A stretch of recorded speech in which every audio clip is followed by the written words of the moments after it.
everyone, and welcome to the Hellfire Club Fireside Chat. I'm David Mokler, pentester extraordinaire at NowSecure, and our Hellfire Club meeting will be all about pen testing. You want to know about it? We know about it. Knowledge transfer. That's what it's going to be all about, okay? And just a friendly reminder to use the chat feature to interact with the panel. So let's just kick off this session with some introductions. Let's meet our other Hellfire Club members. Devin, if you want to kick it off, we'll just go around. Hey everyone, I'm Devin Price. I'm one of the lead pen testers here at NowSecure. Happy to be here. Hi, I'm Ben Corbett. I'm also a pen tester at NowSecure. Good to be here. Hey everybody, I'm Jeremy Murphy, and I'm a senior pen tester here at NowSecure. Awesome. All right. So we are all pen testers here at NowSecure. All right. And we're all happy to be here if you didn't catch that, right? So today we're going to be talking about some pen testing stuff, methodologies, tools that we use, just all that stuff. So first things first, let's have a little bit of an icebreaker type of question. It is cybersecurity and pen testing related. Little bit of stirring the pot here because this is kind of a controversial topic a little bit, but I think it's something that everyone will be able to discuss. So in cybersecurity and in pen testing, there is a huge emphasis on certifications. Certifications, some people think you need them. Some people think you don't. If you have the skills, it is what it is. What does everyone else think? Are certifications 100% required in order to be a pen tester or in order to break into the cybersecurity field? Devin, let's start with you and just go around in the same order for that we did intros with. Yeah, I'm going to break it down. I would say, is it necessary to be a pen tester? I would say no, because I know a lot of pen testers who have great technical skills, but don't have a certification. Now, I would say if you're trying to break in, will a certification help? Will it kind of get you through that applicant tracking system period and get you kind of into the interview? Absolutely. So it depends on which of those you're trying to do. Yeah, I completely agree. I'd say that they're not necessarily required, but they are great for building your resume and getting your foot in the door. But I will say that for the certifications that include like a training class or something, that you attend a class like a week-long boot camp or something where there's like some sort of lab requirements that you have to do before you can take the exam, those can be really helpful and can really like force you to learn a lot in a short period of time. And that can be really good for giving you a great like baseline knowledge on the topic. Yeah, I mean, it's kind of like echo what you guys are saying. Like, there's two parts of this question. Like, to be a pen tester, do you need certifications? Do you need formal education? No, you don't. You can do all that on your own. There's plenty of free resources out there and very inexpensive resources out there that can teach you everything you need to become a penetration tester. Now, to get hired as a pen tester, do you need certifications? Also, no, but the good benefit of certifications is they give potential employers like a measurement, a way to validate your skill set, which can be proven outside of certifications, but having those certifications, especially the ones that require hands-on knowledge, practical exams, those help show potential employers that you have what it takes to do the job. But to be a pen tester, no, you don't need certifications. I would also say, I think another thing that I've seen people do is just do write-ups. Like they will go do some other type of pen testing training platform. Bug bounty, or they'll do a write-up. So that way you don't necessarily need the certification, but like if I'm, in front of an employer, I can show, hey, I know how to kind of write up. I know how to find vulnerabilities. So that's another way that you could do it. But I would agree with everybody else. It's not necessarily something you need. I mean, even beyond that, just have a GitHub with, some of your work, have a blog showing that you're staying current and you're working, and then, I mean, hack the box rank, that helps too. I mean, just all kinds of things that you can do in lieu of a certification to show that you have skills do help. Awesome. Yeah, I would definitely agree with everything that you all are saying. I think the biggest issue that a lot of people encounter in trying to break in to be a pen tester is that pen testing is considered more of that kind of advanced career field or career path, right? So you do need a plethora of different skill sets, different things that you need to know, like networking, maybe a little bit of coding, so on and so forth. And I know a lot of people that are very skilled. They don't have certifications, but they can't get through that HR block, with their resume. It's not on the resume. Resumes get scanned, and they just can't break through. So yeah, unfortunately, that's kind of like the realistic view of trying to get hired, is that a lot of companies out there will HR block you if you don't have X, Y, and Z certification. However, a lot of other companies out there, are willing to take on like entry level, or say like, hey, like if you show that you use Nmap or you use like Burp Suite, or you have experience using Nessus, they'll definitely like give you a shot. So I mean, for anyone out there that wants to be a pen tester that isn't already, wants to break into the field, it's all about being persistent. It's all about just like flooding everything with like, hey, here's I applied for 200 jobs today, 300, 400, just being persistent, it definitely pays off. So that actually leads me into our next type of discussion. Again, we'll start with Devin and just kind of go through. So we talked about certifications. Now let's talk about some of those things that each of you personally did, right? In order to gain some of those skills, right? Like which free tools, paid for tools, education, like what route did you take in order to get to where you are today? Yeah, so I would say for me is the best resource that I say I use first would just be teammates. I think when I joined the team, one of the first things I did was just look through kind of older reports of what other teammates have done, just to kind of get in the mindset of how do you kind of write an assessment? What does that look like? How do you kind of detail a finding to a client? What does that whole reporting process look like? Then I also went out and I went to one of the sites that Jeremy was talking about. I particularly started with Try Hack Me, but I've also heard great things about Hack the Box, where they'll teach you really from step zero. How do you become a pen tester? What are some things that you need to know that other people have mentioned? And then I also found some podcasts. I'm a big podcast person, of just kind of hearing from other pen testers out there in the field, just kind of learning the vernacular, understanding what kind of exploits they're doing, just so that you're better aware of terminology that you might be able to use on the future assessments. That's kind of what I did to get me started. For me, I think I actually took a bit of a different path than most people on our team, because I actually started as an application security pen tester. So I was doing like web app testing. So I was using Burp Suite a lot and looking at web applications, and I was working for a company that had like tons of internal web apps. So like we had our whole team at the time, I think was like something like 5 people or 6 people, something like that. We tested all of our web apps, including like customer facing and internal. So we would have tons of those web apps that we were testing, but we also had a mobile app. And at the time, no one on our team knew how to test mobile apps.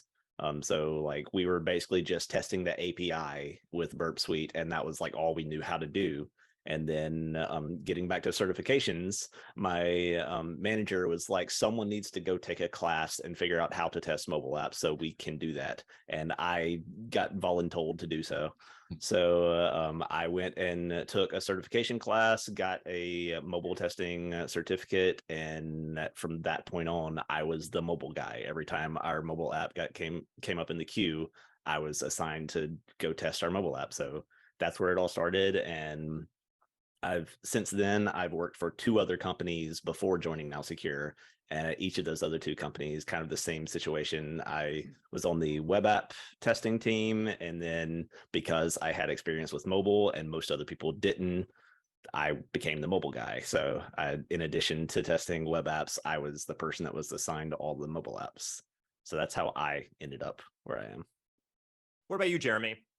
Mine is a very different than Ben over there. Mine is very traditional as far as like I started at the help desk. I knew what cybersecurity was. I wasn't really like familiar with the field, and then one of my coworkers was like, "Hey, dude, like you should study for your CEH," and I was like, "What is that?" And he told me what it was, and I'm like, "Wait, people do that?" And he's like, "Yeah." I'm like, "That's cool." And then I found a podcast that kind of like lit a fire underneath me. Shout out to Jack Resider and Darknet Diaries. And I was listening to them. I had an hour-long commute every day, so twice a day, and I would listen to that podcast every single day. And it just, like I said, it lit a fire underneath me. It really built my passion for this field. I started studying for certifications on my own. I started on Hack the Box. I started doing all those things to try to get to where I wanted to be, because I knew this is what I wanted to do. I built a network of people who were already doing it. And I was like, what do I do to get where you are? And they told me, you do this, you do this, you study this. And then every job move I did was with the express intent of getting to a role like this. And now I'm here. I'm happy to be here. But yeah, I just kind of, started in the trenches and worked my way up. So that's That's how I got here. awesome. Yeah. I think that's something that a lot of people, like, everyone gets there in a different way, right? And as we see, some people started from a different pen testing platform, we'll say. Some people already broke into cybersecurity and pivoted into pen testing, and then to go from the help desk all the way to a pen tester, that's really awesome. And I think a lot of people think it's maybe too hard or out of their wheelhouse or anything, but I definitely think that there is one main thing in common that everyone kind of touched on, is that you all took the initiative to go out, learn something new without anyone really telling you to, right? You're interested in it, you were curious about it, and you were like, hey, like, I want to know about this, like, this is what I want to do, like, whoa, and I think that curiosity is definitely 100% key in being a pen tester. If you don't have curiosity, then it's going to be tough. So rolling into one of our other questions, so what kind of tools do you all use? There are a lot of tools out there, a lot of open source tools, a lot of not open source tools in order to do stuff. And we can try to be specific to mobile, and then kind of move to that API, and just kind of breeze through like what kind of tools that you use. Devin, we'll start with you and go on. Yeah, so I'll probably start with the two that I started out with. Number one for Android, my go-to for any type of static analysis or reverse engineering is JADX. It's just a simple DEX to Java decompiler. And whenever I'm trying to look for, or really just understand the static code or static analysis nature of an APK, that's where I start. And then for iOS, kind of the iOS counterpart is I use Hopper, which is just a great disassembler where I can kind of understand how the IPA works before I really start getting into more dynamic testing. And I'll leave that to others to get into. Yeah, I guess sticking with mobile tools, one tool that I really like that I don't feel like I see talked about too much is Drozer, which is a tool for Android apps. It's a pretty old tool. It's not supported anymore. It's very like outdated, and it's kind of hard to get working sometimes. I really wish there was a more modern supported tool that did the same thing, but I haven't heard one. If anyone has, let me know. But it's a great tool just to like very quickly and easily get like the internals of an application and start poking at them and figure things out about them. And you can essentially just build an ad hoc proof of concept to test something. And instead of actually like building your own proof of concept Android app that you can try to use to interact with other things on the phone, you can just like run a few commands in the command line and do essentially the same thing as building an entire APK. And it's just really cool to use, and you can do a lot of cool things with it. Okay, so first of all, the correct answer is NowSecure Workstation. Yes. So True. True that. your pink slips are in the mail. No, but on a serious note, there's some apps that you use for mobile that obviously translate to other fields. Some of the key ones being like Devin said, Hopper does work. But also Ghidra. Yep. We got Burp Suite, Postman for the network aspect of things. You already mentioned JADX was another good one. We're beginning to see some Flutter apps. So RE Flutter on GitHub's another good one for poking around with those new Flutter apps. You guys already nailed it with all the main tools that we use on a day-to-day basis. Obviously, R2 Frida is another good one we use a lot for reverse engineering and kind of understanding the inner workings of the application. So, that's pretty much the base kit right there, guys.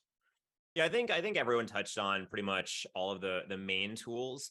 I think it's important to note that for a lot of tooling, right?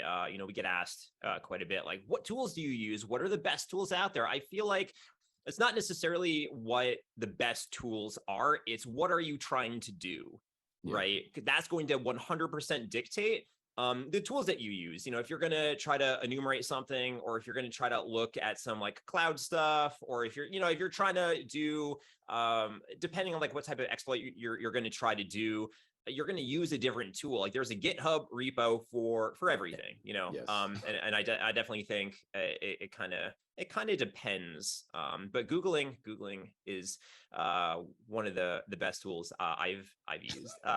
Yeah. So yeah. So then just rolling right into it. We've discussed what tools we use. So let's go over what we look for specifically with some of those tools, right? I know Devin, you had mentioned that you use JADX. You know, when you look at JADX, right, decompiles all the code, does all that fancy stuff. Like what do you specifically look for in some of that decompiled code? So one of the first things I look for is just the Android manifest, because that's going to tell me a lot about the application. One of the things I look for is, has the application been correctly signed with the correct key length? I'll also look for some of the Android applications content providers. I'll look at any broadcast receivers to make sure that those have been correctly exported.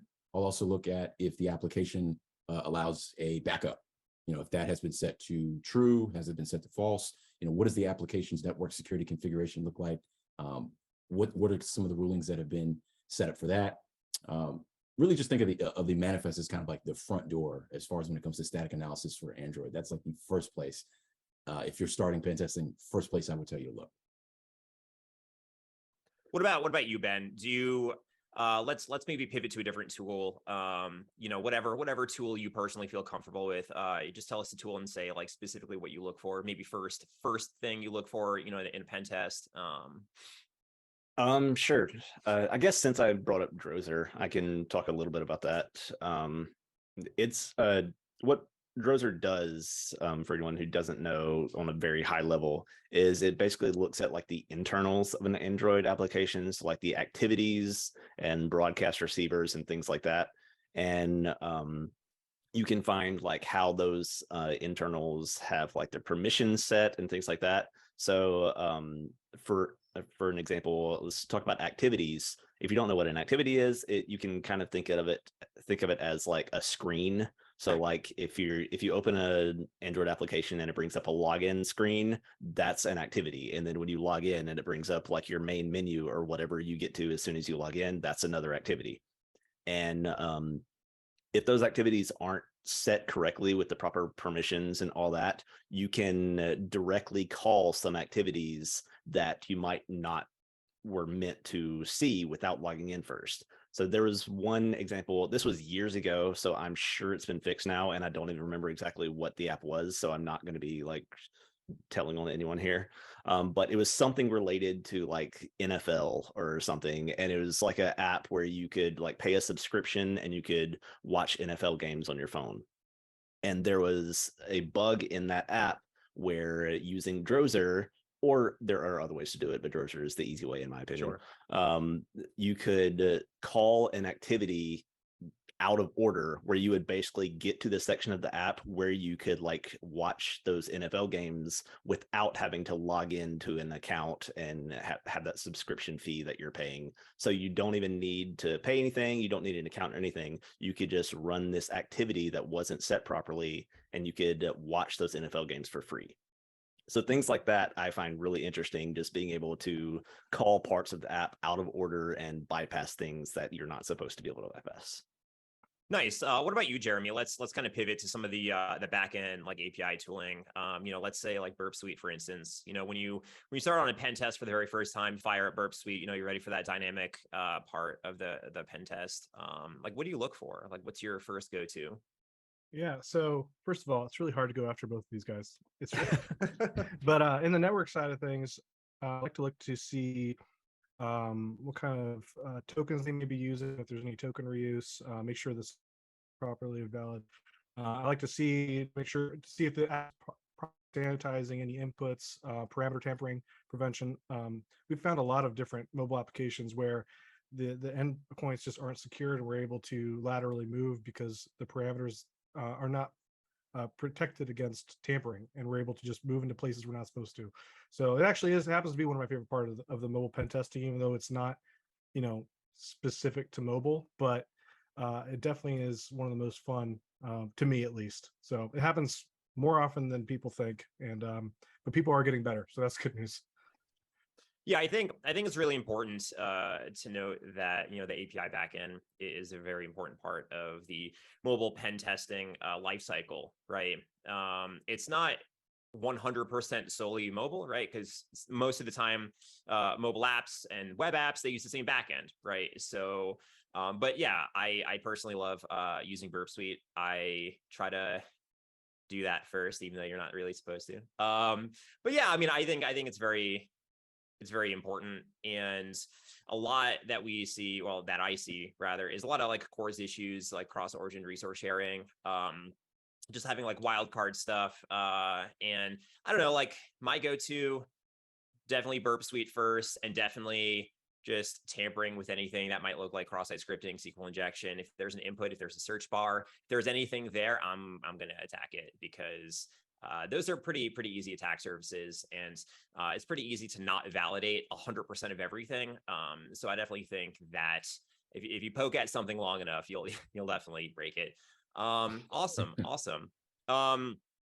So all right. So my favorite part of pen testing, as I previously mentioned, is Burp Suite, the backend. Jeremy, you sounded like that's kind of where you're at too. So let's talk about like methodology for a second, and we'll start with Jeremy this time, then we'll go Ben, then Devin. Yeah, Jeremy can't always be last. So methodology, right? So let's, like, where do you start? Where do you begin? Let's say I give you like a brand new APK, IPA, like right now. Like, what is like the very like general like starting point, and then like where do you end, and like what's everything in between? Well, I think one of the first things you need to do, and I'm sure a lot of people know this, but some people don't, so it needs to be said. To properly be able to assess an application, you have to understand what its goal is, what its target audience is, what it's supposed to be used for. And if you don't understand those things, then you're going to have a much harder time understanding how the app works, how it's supposed to work, and those kinds of things. So the first thing I like to do is research the app, use it for a little bit, try to get a full understanding of its purpose, the different functionalities it may have. And then that kind of gets me into a spot where I can start thinking about different attack vectors, ways I could potentially abuse the application. And I know you said Burp Suite first. I like to go into static analysis right off the bat. I like open up the binary and poking around and seeing if I can find any of the hard-coded strings that shouldn't be there, which I'm able to discern what that could be from understanding what the app does, or any other things that could be a glaring issue. So that's where I start. Ben? Yeah, I agree. I like to start with static analysis first, like for the Android side at least. If I'm given an APK, usually actually like logging into the app and seeing what's going on is definitely like a good first step. And then like decompiling the APK with like either APK tool or JetX, just so you can like search through the files and see if anything is hard coded. As I've found several like hard coded API keys that have like given me access to like their Amazon account and stuff like that, which is not a good thing. So like just doing that, searching for the different search terms and hard coded stuff. And I think beyond that, I usually try to go to the network and like API stuff after that. So actually begin like using a proxy with like Burp Suite or anything like that, and interacting with the app, getting like some network traffic and seeing if anything is being passed in plain text, things like that, those kind of things. The kind of stuff that you've already talked about with Burp Suite. Those are like my two big phases. And then look at stuff like the Drozer thing with like activities and broadcast receivers and stuff like that whenever I can, and just kind of fill in the spots along the way. But I feel like the static analysis with decompiling the app and then the like Burp Suite and API and backend stuff is kind of like my two big stops.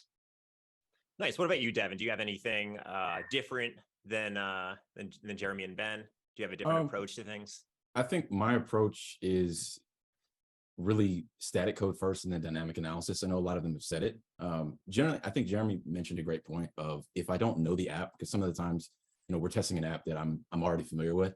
But if it's a brand new app, I'll try to figure out how it works. Run just a general static analysis and kind of have a guide maybe of what are some vulnerabilities that I may want to poke into and investigate later.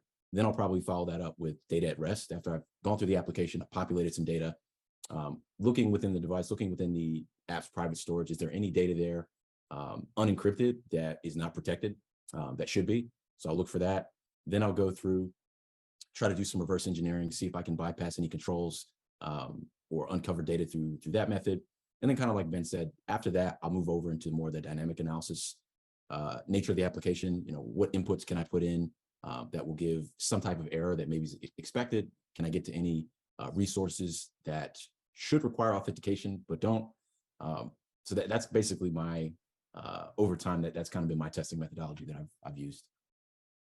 Nice. So like the way a normal mobile app pen test is supposed to go, you're supposed to have that like research stage or like information gathering. Then it's supposed to go to static dynamic analysis, and then it's supposed to go to like your report writing, right? I do it reverse, right? Because I'm weird. I swap the static and dynamic. So I like to do dynamic first, right, and see if I can find any of those API keys in that traffic that like client IDs or like anything, right? Then I take that and I go back with that for the static analysis to see if I could find those hard coded somewhere, right? So I think it's a great methodology. No matter what you start with, no matter what you feel comfortable with first, you always have to like go back to like enumeration, right, or like information gathering, right? That's like the whole cycle, right? So it's not just like you do steps 1, 2, 3, 4 and you're done. You do step 1, then you do step 2, right? But step 2 has steps 1, 2, 3, 4 within it as well, and so on and so forth. So that's great. So really quick, so like maybe like 30 seconds, right? Let's just go around and say, what's your favorite vulnerability? Not necessarily that you've found, but like if you have a vulnerability that really speaks to you, that you're like, man, like this is my jam. Like I definitely want to know. And again, like let's make it super quick, like maybe 30 seconds. Jeremy, go. Holy moly, my favorite one. Does it have to be mobile? No, I mean, mobile adjacent, perhaps. Sure. Probably one of the ones I like the most in the mobile world that crosses over into web as well is probably SQL injection. I just like the idea of how it works, the things that it can do, the amount of access that it can give you. I know it's not the craziest one out there, but I don't know, something about it speaks to me. Nice. What about you, Ben? Super quick. I found something very interesting one time using Burp, where they were essentially passing just like some weird string. I didn't know what it was. And it turned out it was actually an XOR, where they were rolling their own encryption and just XORing the password. And because of how XOR works, that was basically the master key. And I could decrypt every password from there on out when I found that. So nice. That was pretty cool. What about you, Devin? I would say for me, anytime that there's like sensitive credentials within an app's private storage that are just unencrypted, I like more of the simple ones of just like, hey, was this checked? Was this verified? You may want to get a handle on this because this is going to be really easy for an attacker to exploit. Nice. All right. Well, you know what? I think we're kind of fresh out of time here. So, I want to thank everyone for attending this panel, and I want to thank everyone on the panel. Thank you so much for coming on here and trying to talk about the pen testing methodologies and just kind of trying to do like a knowledge transfer to all the attendees in the audience. So, thank you.